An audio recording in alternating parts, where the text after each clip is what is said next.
அன்பே சிவம் மனமே குரு என்றுணர்த்திய குருவே போற்றி.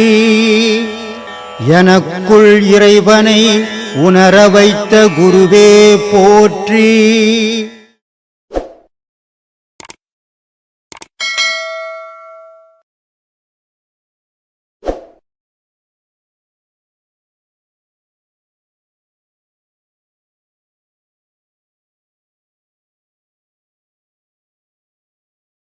பண்ணுறாங்க. சரி, அவங்க நம்ம பாடம்லாம் பண்ணும்போது எப்படி நம்ம அட்ஜஸ்ட் பண்ணிக்கலாம் சாமி? பாடம் நீ நான் நைட் எல்லாமா பண்ண போகிறேன்? இல்லை, 2 வேலைன்னா யூஸ்வலி மார்னிங் அண்ட் ஈவினிங். 2 வேலை கூட வேணாம், ஒரு வேலை 1 மணி நேரம் பண்ணு போதும். உனக்கு எப்போ டைம் கிடைக்குது அப்போ. சரி, ஆனால் பண்ணுறது ஒரே டைமாக இருக்கணும். ஓகே, இன்றைக்கி 10 மணிக்கு பண்ணிட்டு நாளைக்கு 12 மணிக்கு, நாளைக்கு 1 மணிக்கு அப்படி பண்ணக்கூடாது. Okay sir.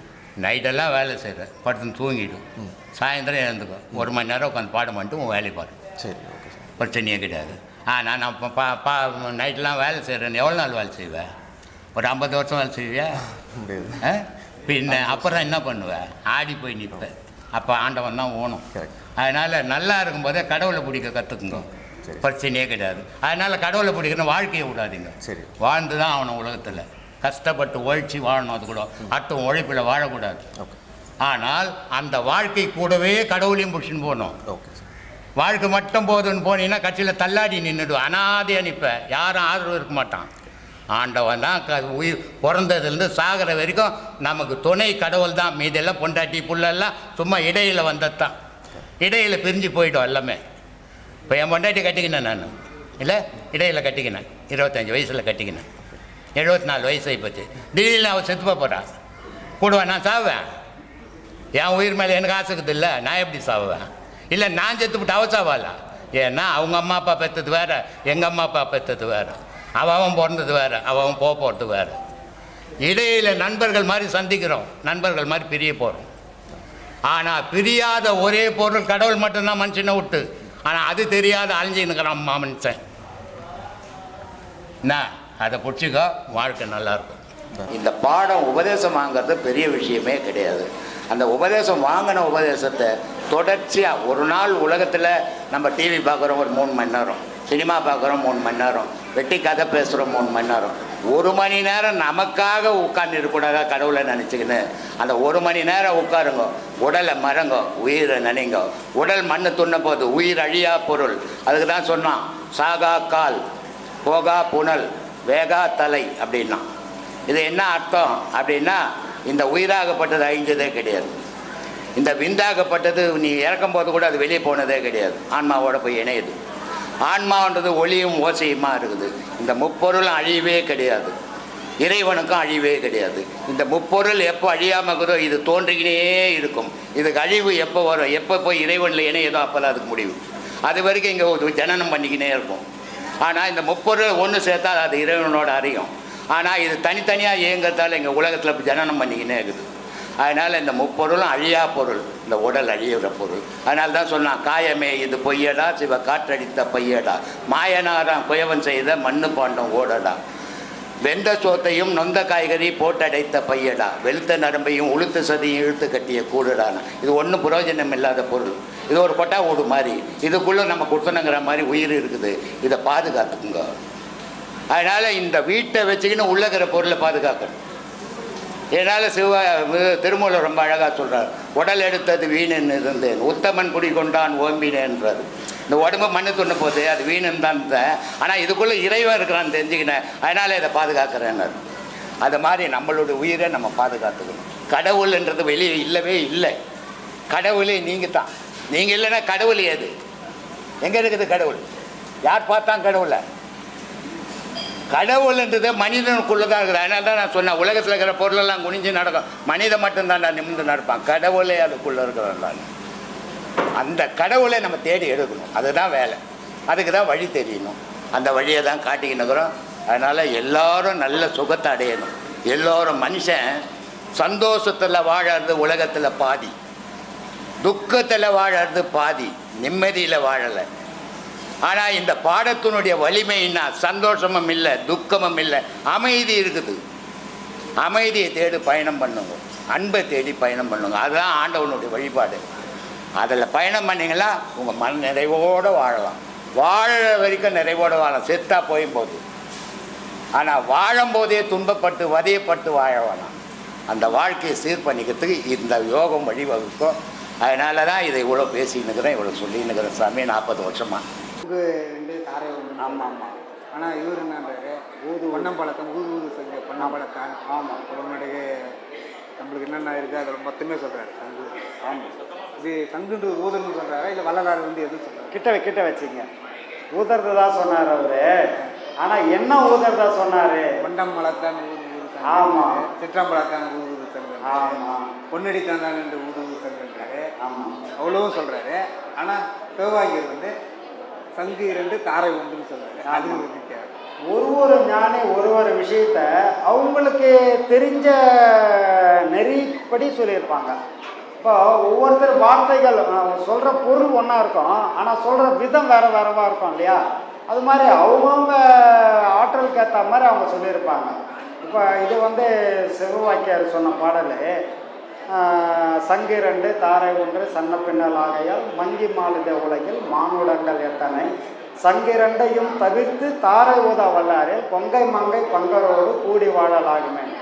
அப்போது இந்த சங்கு 2ன்றது எது, தாரை 1ன்றது எது, இது நமக்கு புரியணும்.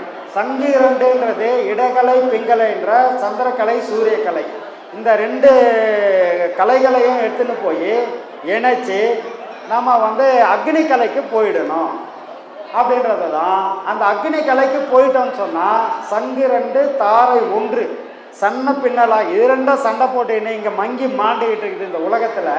இந்த உலகத்தை விட்டு ஒரு படி நீ மேலே ஏறிடுறான்னார்.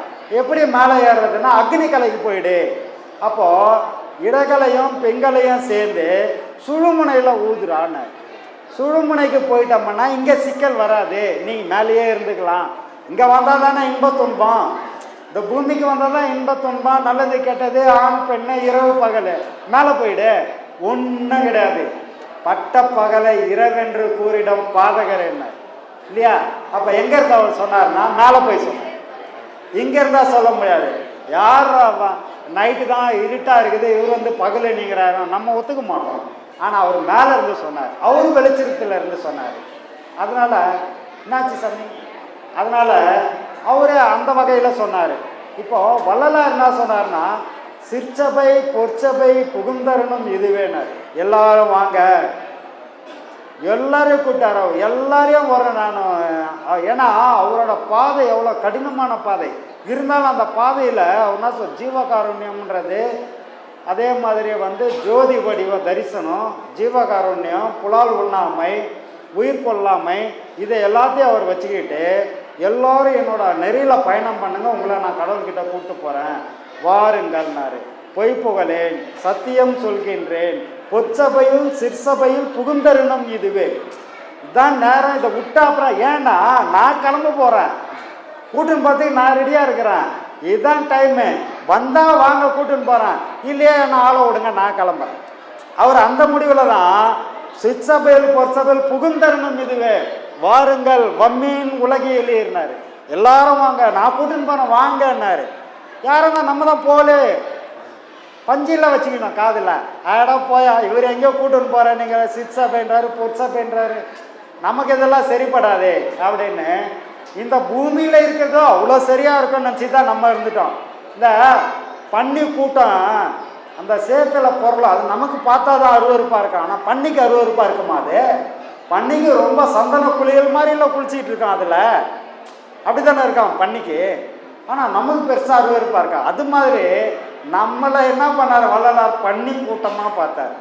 அவரு சந்தன குளியலுக்கு வாங்கன்னு கூப்பிட்டார், நம்ம போல பஞ்சு வச்சுக்கிட்டான். சரி இந்த பன்னிகளை நம்ம ஒன்றும் பண்ண முடியாது, இப்போ ஆளை விடு நான் கிளம்புறேன், சிற்சபையில் பொற்சபையில் புகுந்தருணம் இதுவே, ஏன்னா நான் கிளம்ப போகிறேன், வந்தீங்கன்னா கூட்டிட்டு போகிறேன்னாரு. வரலப்பா, இந்த சாக்கடை நல்லா இருக்குது எங்களுக்கு, நாங்களாம் பண்ணிங்க தான்ட்டோம்.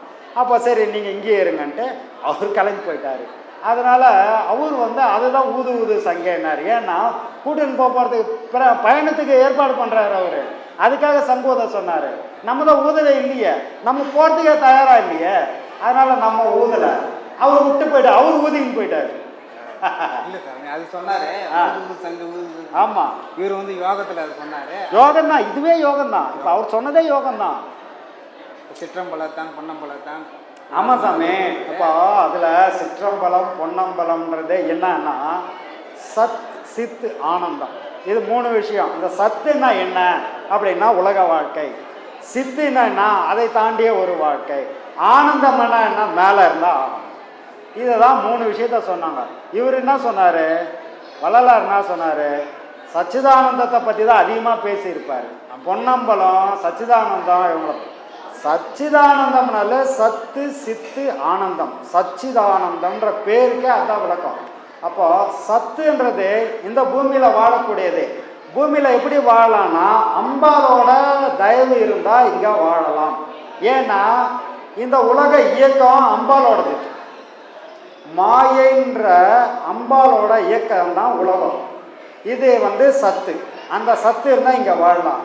சித்துன்றது இந்த சத்தில் இருந்துக்கிட்டு சில விஷயங்களை எல்லாம் நம்ம மாற்றி அமைச்சு எல்லாரும் மாதிரியும் இந்த மூச்சை இயக்காமல் நமக்குள்ளேயே இந்த மூச்சை இயக்கி இந்த ஆற்றலை நம்ம மிகைப்படுத்தி இந்த ஆற்றல் வழியாக நம்ம வந்து அக்னி மண்டலத்துக்கு போய் அங்கேருந்து ஒரு ஆற்றலை வாங்கி நம்ம போகிற நிலைக்கு பேர் தான் வந்து சித்து. அதுக்கு பேர் தான் சித்து. சித்து கிடைச்ச உடனே நமக்கு கை காலெல்லாம் சுமார் குரங்குக்கு சரங்கு பிடிச்ச கதையாக வா வா முடவனை வந்து நடக்க வச்சிடறேன், குருடனை பார்க்க வச்சிடறேன், இப்படியெல்லாம் பண்ணவன் தான் இங்கே பொத்துன்னு ஊந்துட்டான். இந்த சித்தை வந்து நம்ம கையாடல் பண்ணக்கூடாது.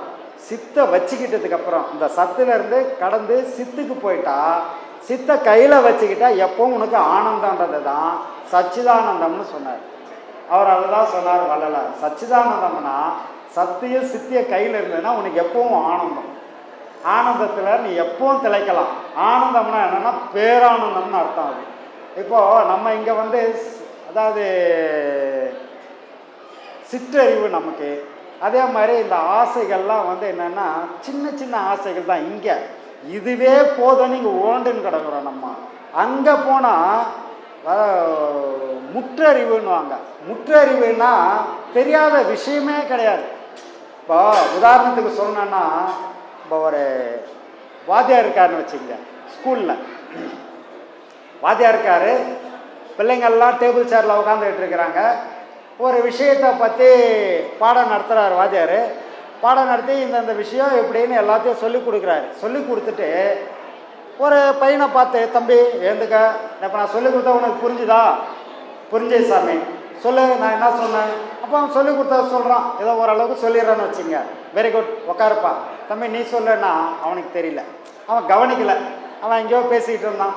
சரி கவனிக்கலை விட்டான். நான் என்னடா உனக்கு சொல்லி கொடுத்தா கவனிக்கலை, சரி ரைட்டு இனிமேல் எல்லாம் கரெக்டாக கவனிச்சிங்க, எல்லாத்துக்கும் சொல்லிட்டார், ஆசிரியர் சொல்லிட்டார். இப்போ என்ன ஆயிடுச்சுன்னா, இதை எடுத்துக்கிட்டிங்கன்னா இப்போ அந்த பையன் ஒருத்தன் கேட்டதுக்கு பதில் சொல்லிட்டான், இன்னொரு பையன் சொல்லலை. அப்போது சொல்லி கொடுத்தா புரிஞ்சிக்கக்கூடிய அளவுக்கு இருக்கிறவங்க மாணவர்கள், சொல்லி கொடுக்குற இடத்துல இருக்கிறது கடவுள். அதுதான் வந்து ஆனந்தம், பேரானந்தம். அந்த பேரானந்தத்துக்கு யாரும் சொல்லி கொடுக்க வேண்டிய அவசியம் இல்லை. கடவுளுக்கு எல்லா விஷயமும் தெரியும், அவருக்கு தெரியாத விஷயம் கிடையாது. அப்போது சொல்லி கொடுக்குற இடத்துல இருந்து அவர் என்ன பண்ணுறாரு, நமக்கு சொல்லி கொடுக்குறாரு. இப்போது சொல்லி கொடுத்தா புரிஞ்சிக்கக்கூடிய அளவுக்கு நம்ம இருக்கிறோம். இது வந்து சிற்றறிவு, அது முற்றறிவு. அப்போது சொல்லி கொடுத்து நம்ம புரிஞ்சுக்கிட்டோம். இதில் 1-2 புரியாத இருக்குது. என்னன்னா, ஒன்று கற்பூரம் மாதிரி இருக்கும், ஒன்று வாழை மட்டையாக இருக்கும் இல்லையா? அது ஊதி ஊதி ஊதி தான் எரிய வைக்கணும். ஒன்று கற்பூரம் பற்ற வச்சா புக்குன்னு பார்த்துக்கணும். அது மாதிரி ஒரு சில கேஸ் இருக்குது. சரி, இது ரெண்டுத்தையும் தவிர்த்து அடுத்த கேஸுக்கு ஒன்று போகிறோம். என்னன்னா, அவர் வாத்தியார் நமக்கு சொல்லி கொடுத்தார், நம்ம சிலர் பிடிச்சிக்கிட்டோம், சிலர் பிடிச்சிக்கல, அவங்க அப்புறம் பிடிச்சிக்குவாங்க, புரிஞ்சிடும் அவங்களுக்கும். அப்போ என்ன ஆயிடுச்சுன்னா, முற்றறிவு அதுலேருந்து பிறந்தது சிற்றறிவு. நமக்கு சொல்லி கொடுத்தா எடுத்துக்கிட்டோம். நம்ம உட்காந்துட்டு இருந்தோமே டேபிள் சேர், அதுக்கு புரியுமா? அதுவும் அந்த கிளாஸ் ரூமில் தானே இருக்குது. வாத்தியார் சொன்னார், வாத்தியார் சொன்னதை நம்ம கேட்டுக்கணும். நமக்கு சொன்ன மாதிரியே தான் அந்த டேபிள் சேருக்கும் சொல்லியிருக்காரு. ஆனால் அந்த டேபிள் சேருக்கு புரியுமா? அதுக்கிட்ட போய் கேள்வி கேட்க முடியுமா? முடியாது இல்லை. அப்போ இறைவன்றது பதி, பாசம்ன்றது பசுன்றது நம்மளை மாதிரி உயிர்கள். ஒன்றுமே இல்லாத ஜடம்ன்றது தான் அந்த மாயை என்ற டேபிள் சேர். இதை தான் வள்ளலார் சொன்னார் ஊது ஊது சங்கைன்னு. அந்த ஜட பொருளுக்கு எதை சொல்லி கொடுத்தாலும் இறைவனே வந்து சொன்னாலும் அதுக்கு ஏறாது. ஏன்னா டேபிள் சேர் அது மரத்தால் செய்யப்பட்டது, ஜடப்பொருள், அதுக்கு ஏறவே ஏறாது. அதில் உக்காந்துக்கிட்டு இருக்கிற நாம சிற்றறிவு உள்ளவங்க சொல்லி கொடுத்தா எடுத்துக்கக்கூடிய ஆற்றல் நமக்கு இருக்குது, புரிஞ்சிக்கக்கூடிய பக்குவம் இருக்குது. அதுலேயும் ஒரு சிலர் புரிஞ்சுக்கிட்டா உடனே புரிஞ்சுக்கும், ஒரு சிலர் லேட்டாக புரிஞ்சுக்குவாங்க. கடவுள்ன்றவர் சொல்லிக் கொடுக்கறது மட்டுமே தான் வரும். அவருக்கு யாரும் சொல்லிக் கொடுக்க வேண்டிய அவசியம் கிடையாது, தெரியாத விஷயம் கிடையாது. அது முற்ற அறிவு, அதுதான் ஆனந்தம். சத்து சித்து கடவுள் வந்து ஆனந்தம், இதுதான் சச்சிதானந்தம், ஆத்மா. ஆத்மா அவ்வளோதானா?